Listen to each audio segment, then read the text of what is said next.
In today's video, I'll show you how to add a credit or debit card to your account on your PS5 or PS5 Pro. Let's get into the method.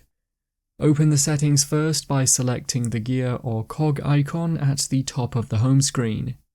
Within the settings, choose Users and Accounts.